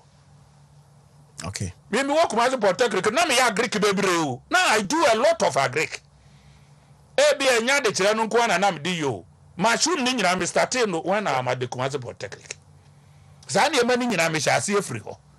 Sometimes they want to see certain people there to encourage them. What you say? Me kwa biko ka kire obi say ye nua bayire ene ye he didn't understand. Until say me am so asum ebo bayire kofie. And it encourage them. Unum bayire mu dua ye 50,000. Yo mo be here say too. What you say? Eniama ni bi wo ho a sometimes use yourself. Ni e wa ha no ya dibi wo mu a on we ya ukoka say we unemployed person ko woni facility onim ko agro be fa so obenya bibi odokura no wan hu se krachi ni ekotu da baabi no ono so ne nenam nu ayi a on ti ase o ti ase baabi wo ho abi wo ho kura very few people believe I'm the head of public sector. Very, very few. What would you say? Now head of public sector, and was his son Kokobri, and me a dear good kemu, me a dear qua, yes, a dear quacoye, organic manure. What's a media? Onimo, right from here. Me na pan why a 2 free, ovi numuno, me na me ye, a dear share backs him. And people come and watch. What you say? Why the head of public sector, head of project coordinator for the World Bank public sector was so pretending over $50 million. And now has said, "Water panel."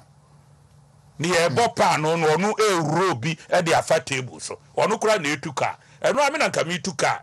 Me and also Megis Afwano. May they call me Uncle Tana, you know, acquire supply at 8 p.m. Ma me fa wo se di o man pre that's really the way ma no me dey sako eti the na be kanu the sako so ma na wo ko dese se bibi ko to wa ne ye ho akire ya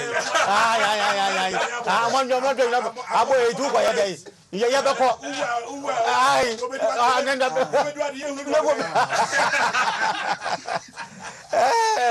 ni nyina ka ho bi ye de hu nyina bagye ye hu bagye ye de hu bagye e de ba bebre baba ma kire mo ni nyina me am $2 million for which I will ask the intellectual say Obama youth number. No more may assess it. But can I be?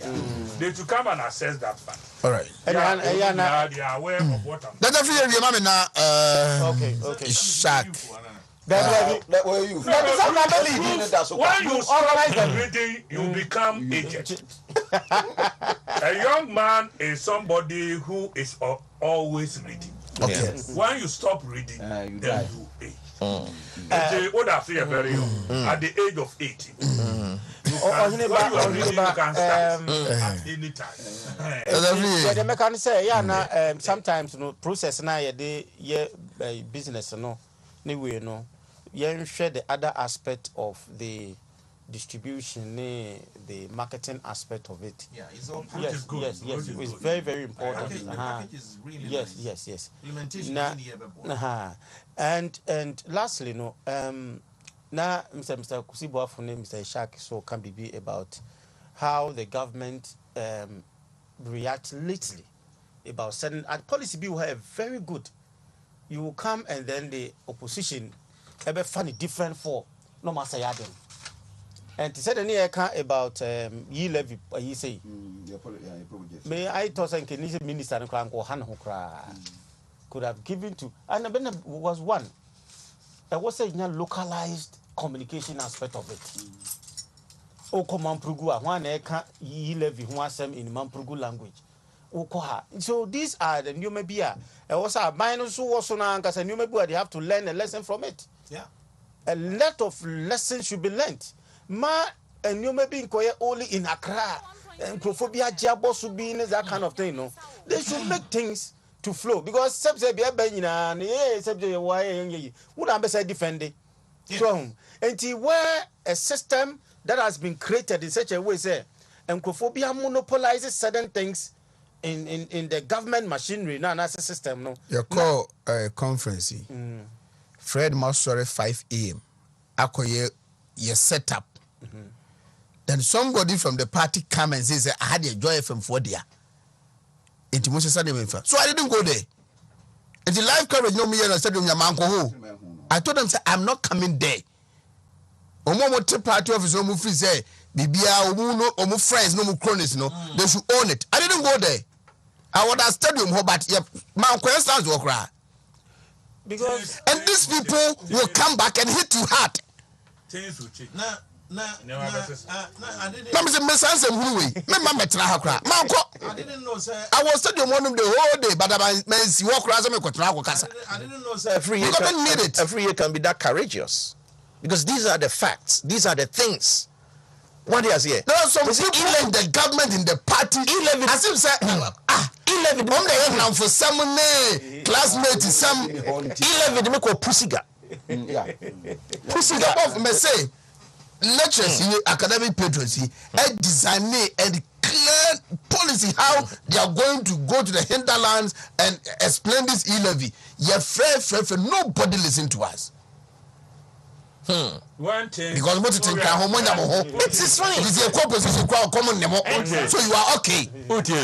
When a system is going through a process of change, these are some of the things you will hear. Wow. And that is my advice to you. Yes, that is my advice. Yeah, infrastructure changing. Things has to change as Mr. Kusibo Afoka because yes, sir. I didn't Musa Bayedi because the NDC sponsor they were in market. Yeah. Market. And the whole government, you have all the resources that is available. You can't organize people to go into this. Then there's a problem. There's a problem because then you short to a whole lot of revenue. Now we don't know, and still there's hope that things can change and can be done well. Maybe there is hope.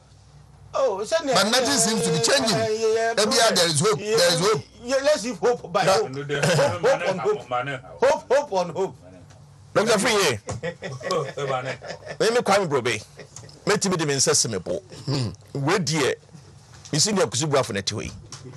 Now, Obia or ye Juma on banking sector cleanup policy exercise government we a year. Obia also a year Juma or chairman Womra. look, either say you are Kenoforata, say governor of Central Bank, say also City FM or Joy FM or whatever necessary. MPP near was so Kasafa banking sector cleanup who can see any impact on people going to vote for the party. You are man for be a no monancas and clean up now affect you or more. One would tear and I'm saying, there be a yadia bano a white imponesa. You're in clinic sector now. You never tear any human crying keep a share cry and Kenya in your bibia ewomo. So, and ye mount to policy. Ye bibia. I mean, you need professionals to be speaking to those issues. What has here? You need professionals to be speaking to those issues. You know, because professional it doesn't matter your political leaning. You cannot always sacrifice your professional integrity on the altar of political leaning. What has here? But then, to what extent? Say, maybe 1 month say. My Wontumi engine at home, my gearbox at home, I have to fix all of them. The kind of rounds that you do on radio and on television. And I grant so many interviews after the media review before getting here. Almost I didn't sit here. And I didn't know you queer home party. Now so Drew says more chiche assignment sebi sikata to the those assignments necessary to one day. Ebi my home so those assignments. I think that this thing free. I think say me no kwa. And then say who kukudrusa. It is so important. Yeah, no more appreciating your brass and your jai. I go pay baby atina. Petiansa hene. Professor said that on the study Ghana Telecom University. Nyame yaduma free kwade ya na ye na yie no. Papa no boa wabo nipa hodo e wo Ghana ha. Eni nyuma wo de ba ya nyina ye nya akwanya nya bi ye no. Ye ko jane kwan nyame pa wukwada wo hene nti ye be hyase wukwada na ya ko nanimu ana doti ye no nyina atoato aso. Ndi mesre se wo mo hwe afidie na Wontumi TV ni radio mu tie. Professor said that kwa petiansa hene na ye no baso ho dem nse by papa ho kakra and one day we away nti let's say we na yenkonkota na china yentimi nkokora na chikura and we ba me dase so mama kwanya mama nchi oba ya patase oba ya patase ya wonye bibi ma wo hene ba wo ya wonye bibi ma na papa Anthony amisa me chia mono pepa Bedase yansore na yankwaja home echina yebeba abeto so Dr. Boafo Dean of Students and Advancement Valley View University Kumasi campus. Doc, good morning. Okay, microphone Mr. Kusibuafu mami. Tebia wo ya de nso a wo se ebusa se okoye wo ye den. Won say reforms ni ade be do hene ba de wo awunim how long we have traveled. Yeah. Any changes here there ba.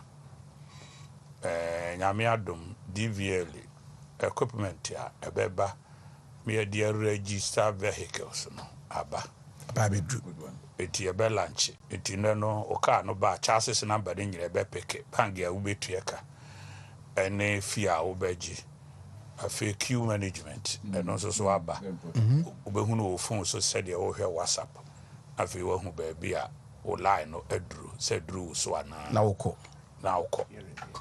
ai enti obeye nsa enti process no so afi you too definitely will come edika kan ho asama kire mo say ibetimi akwadropo revenues ebeba state no ho nya no nko na ye hwehwe a really difficult times na framework for how I will access $2 million from public sector reform for resource project, targeting innovations, any businesses, and yet only ICT and tech and some any business innovation with the potential to employ the youth. Edo ubetime de aba. The man who is a public sector no. se ka se eno kwa na ebe avenue for employment ya government will run into difficulties. Now no what is said we can say salary increases at the same and beba. Na yeah no say where would the 15% come from no? What's here you push it to upstream oil sector. You go pay scan no different ho. You debate to your workers ka. But how many times and I will be pushy bed and I call upstream oil sector. A day be na obetimi aye. Difficult times and it is happening all over the world. About what I must be very honest. But you will can hear me in so intimate Nantiana. What you say? To one who say, and I don't frame me another ameba. Yes, I just say me am pay sika. You to am can the cocoa fix it. Yes, you weigh 4,000, weigh 4,000. Now me cocoa ye. Government itself is suffering terribly. See, bia unu bi pa na ya kabe hu se sa na jo papa o kan sili ansa na de ache.